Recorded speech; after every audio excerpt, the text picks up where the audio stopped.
श्री स्वामी समर्थ. जय जय स्वामी समर्थ. तर मंडळी, आजपर्यंत तुम्ही जे काही गमावले त्याची भरपाई आता चक्रवाढ व्याजाने होण्याची वेळ आली आहे. तुमच्या अंगात रक्ताचा प्रत्येक थेंब आता एका नव्या ऊर्जेने सळसळणार आहे. जोपर्यंत तुमच्या पाठीवर स्वामींच्या आशीर्वादाचा अभेद्य हात आहे, तोपर्यंत या अथांग आकाशाला गवसणी घालण्यापासून तुम्हाला कोणीही रोखू शकणार नाही. तुमचे घर आता केवळ विटा मातींचे राहिले नाही, तर ते साक्षात स्वामींचे पवित्र मंदिर बनले आहे, जिथे केवळ आणि केवळ सकारात्मकतेचा वास असेल. मंडळी, या सुंदर आणि चैतन्यमय विचारांनी आज तुमच्या अंतःकरणातील सर्व मळभ दूर झाली आहे. पण ही सकारात्मक ऊर्जा, हे निर्माण झालेले पावित्र्य तुमच्या घरात आणि तुमच्या श्वासात कायमरूपी टिकून राहावे, यासाठी आपण आता अतिशय महत्त्वाची माहिती पाहूया. रोजच्या प्रमाणे आपण श्री स्वामी समर्थ महाराजांना प्रसन्न करण्यासाठी, त्यांचा अखंड आशीर्वाद आपल्या कुटुंबावर, आपल्या लहानग्या लेकरांवर आणि आपल्या वास्तूवर सदैव राहण्यासाठी आपण त्यांच्या अत्यंत प्रभावशाली आणि सिद्ध मंत्राचा जप करणार आहोत. हा मंत्र केवळ काही शब्दांची रचना नाही, तर हे साक्षात ब्रह्मांडाचे मूळ स्पंदन आहे. जेव्हा हा मंत्र तुमच्या कानावर पडतो, तेव्हा तो थेट तुमच्या आत्म्याला स्पर्श करतो आणि तुमच्या सभोवतालचं सर्व नकारात्मकता जळून भस्मसात करतो. हा मंत्र तुम्ही शेवटपर्यंत नक्की ऐका. मंडळी, आपण जीवन जगत असताना आपल्याला अनेक संकटांना सामोरे जावे लागते आणि त्यामुळे आपले मन अत्यंत खचून जाते. आपण रात्रभर रडत विचार करतो आणि स्वामींना विचारत असतो की स्वामी, सांगा माझं कुठं चुकलं. मी सगळ्यांना मदत केली, मी सगळ्यांच्या हाकेला धावून गेलो, मी सगळ्यांना अशा प्रकारे मदत केली की ते खुश राहतील, त्यांच्या चेहऱ्यावरती हसू येईल. त्यासाठी मी माझा स्वार्थ ही सोडून दिला. माझ्या जीवाला किती त्रास होतो ते मी विसरून गेलो, माझं दुःख मी विसरून गेलो. परंतु मी इतरांना अत्यंत सुखी ठेवण्याचा प्रयत्न केला. परंतु स्वामी, जेव्हा माझ्यावर वेळ येते, माझ्यावर संकट येते, तेव्हा ज्यांना मी मदत केली होती, जी माझे जवळचे होते, तेच मला सोडून गेले. मी सर्वस्वी एकटा पडलो आहे, असे आपण स्वामींना विचारतो आणि पूर्ण खचलेल्या मनांनी आपण जीवन जगत असतो. पण मंडळी, एक लक्षात ठेवा, जेव्हा श्री स्वामी समर्थ महाराजांनी तुम्हाला आशीर्वादासाठी निवडले असते, तेव्हा स्वामी मुद्दामहूनच जवळची आपली नाती वेगळी करत असतात, कारण तुम्हाला एक महान व्यक्ती बनवायचे असते. जेव्हा आपली जवळची सर्व नाती आपल्याला सोडून जातात, तेव्हा श्री स्वामी समर्थांचा कृपा आशीर्वाद आपल्यावर राहतो आणि मग आपल्या जीवनामध्ये अशा काही सुंदर घटना घडायला सुरुवात होतात. एखादी नोकरी लागते, प्रचंड धनागमनाचे रस्ते खुले होतात, आपल्याला एखादी नाते तुटलेले असते ते मिळते, जे काही आपल्या मनामध्ये इच्छित असते ते सर्व काही आपल्याला मिळते. स्वामी आपल्याला ते सर्व काही देतात. फक्त गरज असते ती स्वामींना आर्त हाक मारण्याची. आणि ती तुम्ही कशी मारणार? स्वामींना सोनं नाणं पैसा अडका याची काही भूक नाही, ते तर सर्व तेच आपल्याला देत असतात. परंतु स्वामी भुकेले असतात ते भक्तीचे, नामस्मरणाचे. त्यांना वाटते की माझ्या नामस्मरणात माझ्या भक्ताने विलीन व्हावे आणि सर्व दुःख विसरून जावे. जर तुम्ही हा मंत्र संपूर्ण ऐकला, तर तुमच्या जीवनामध्ये तुम्हाला जे काही हवे असेल ते सर्व काही मिळेल. मग ते एखादी नोकरी असू शकते, एखाद्या आजारपणातून सुटका असू शकते, किंवा शत्रूंचा नाश करायचा असेल, किंवा आपल्याला त्रास देणाऱ्यांचा बंदोबस्त करायचा असेल, काही कोर्ट कचेऱ्यांची कामे असतील, कोणी जमीन जागा बळकावून स्वतःच राजा होऊन बसले असेल, या सर्वांना अगदी धडा शिकवण्यासाठी श्री स्वामी समर्थ महाराज धावून येतातच. फक्त खुल्या मनाने, संयमाने आपण स्वामींना हाक मारली पाहिजे. स्वामी हळूहळू आपल्या जीवनात येतात आणि असे काही चित्र बनवून जातात की त्याची आपण कधी कल्पना देखील केली नसेल. आणि म्हणूनच मंडळी, हा मंत्र तुम्ही संपूर्ण ऐका. स्वामी नक्कीच तुमच्या सोबत, तुमच्या बरोबर, तुमच्या वास्तूत राहण्यास, वास करण्यास येतील आणि मग तुम्हाला कुठलेही संकट हरवू शकणार नाही. तुमची सर्व मनोकामना पूर्ण होईल. अट एवढीच आहे, हा मंत्र संपूर्ण ऐकायचा आहे. अर्धवट प्रार्थना स्वामी मान्य करत नाहीत. मंत्र मोबाईलवर लावायचा आहे, डोळे घट्ट मिटून घ्यायचे आहेत, डोळ्यांसमोर स्वामींची मूर्ती आणायची आहे आणि स्वामींना प्रार्थना करायची आहे.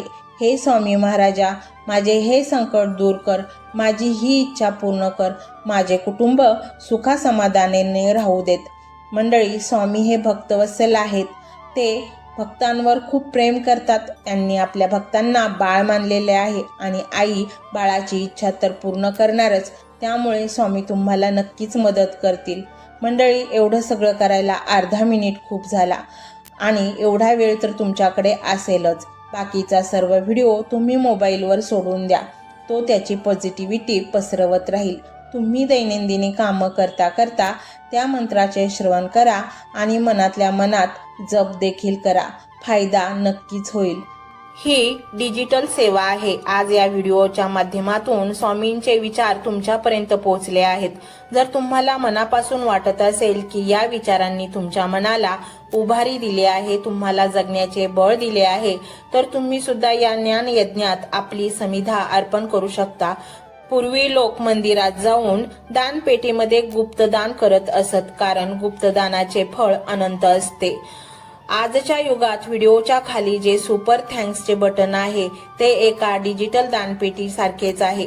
जर तुमची इच्छा असेल आणि तुमची परिस्थिती असेल तर यथाशक्ती, मग ती रक्कम कितीही छोटी असो वा मोठी, तुम्ही या सुपर थँक्सच्या माध्यमातून स्वामींच्या कार्यासाठी अर्पण करू शकता. हे पैसे कोणाच्या वैयक्तिक फायद्यासाठी नाही, तर हे विचार, ही सकारात्मक ऊर्जा अशाच लाखो दुःखी लोकांपर्यंत पोहोचवण्यासाठी वापरली जातील. लक्षात ठेवा, सक्ती नाही तर भक्ती महत्वाची आहे. ज्याला वाटतं की स्वामींनी मला मार्ग दाखवला म्हणून कृतज्ञता म्हणून मी हे फुल ना फुलाची पाकळी अर्पण करतो, त्यांनीच या बटनावर क्लिक करून आपले योगदान द्यावे. तुमची ही छोटीशी मदत कोणाचे तरी आयुष्य बदलणाऱ्या व्हिडिओच्या निर्मितीसाठी मोलाचे ठरेल. तसेच या व्हिडिओला लाईक करणे म्हणजे केवळ एक बटन दाबणे नव्हे, तर या सकारात्मक ऊर्जेला दुजोरा देणे आहे. जेव्हा तुम्ही लाईक करता तेव्हा तुमची विश्वाला सांगता की हो, माझा स्वामींवर विश्वास आहे. आणि शेअर करणे म्हणजे काय, तर पुण्य वाढणे. जर तुम्हाला वाटत असेल की तुमच्या एखाद्या मित्राला, नातेवाईकाला किंवा ओळखीच्या व्यक्तीला सध्या आधाराची गरज आहे, तर त्यांना हा व्हिडिओ नक्की पाठवा. कदाचित तुमचे एक शेअर करण्याचे कर्म त्यांना आत्महत्येसारख्या विचारांपासून परावृत्त करू शकेल किंवा त्यांना नैराश्यातून बाहेर काढेल. पुण्य फक्त अन्नदानानेच नाही तर विचारदानाने सुद्धा मिळते. म्हणून संकोच न करता हा व्हिडिओ तुमच्या जवळच्या लोकांपर्यंत पोहोचवावा. आणि हो, स्वामींच्या या दरबारात रोज हजेरी लावण्यासाठी चॅनलला सबस्क्राईब करा व बेल आयकॉनचे बटन देखील प्रेस करा. जेव्हा स्वामींचा संदेश येईल तेव्हा सर्वात आधी तो तुमच्यापर्यंत पोहोचेल. ही घंटा म्हणजे मंदिराची घंटा आहे, जी वाजवल्याने मनाला जाग येते. आणि सर्वात महत्त्वाचे म्हणजे तुमचा संवाद. खाली कमेंट बॉक्समध्ये तुमचा अनुभव नक्की मांडा. तुमच्या मनात काय चाललं आहे, तुम्हाला स्वामींची प्रचिती कधी आली आहे, कशी आली आहे ते लिहा. जेव्हा तुम्ही श्री स्वामी समर्थ किंवा भिवू नकोस मी तुझ्या पाठीशी आहे असं लिहून कमेंट करता, तेव्हा ते केवळ शब्द नसतात, तर ती लिखित जप असतो. तुमच्या त्या कमेंटकडे पाहून दुसऱ्या एखाद्याला प्रेरणा मिळू शकते. तुमची एक कमेंट हजारो लोकांचा विश्वास वाढवू शकते. त्यामुळे लाजू नका, मोकळ्या मनाने व्यक्त व्हा. इथे कोणी कोणाला जज करत नाही. आपण सर्वजण त्या एकाच माऊलीचे लेकरे आहोत. तुमचा हा प्रतिसादच या कार्याला पुढे नेण्याची प्रेरणा देतो. तर पाहूया तो शक्तिशाली रहस्यमय मंत्र काय आहे. तो मंत्र असा आहे: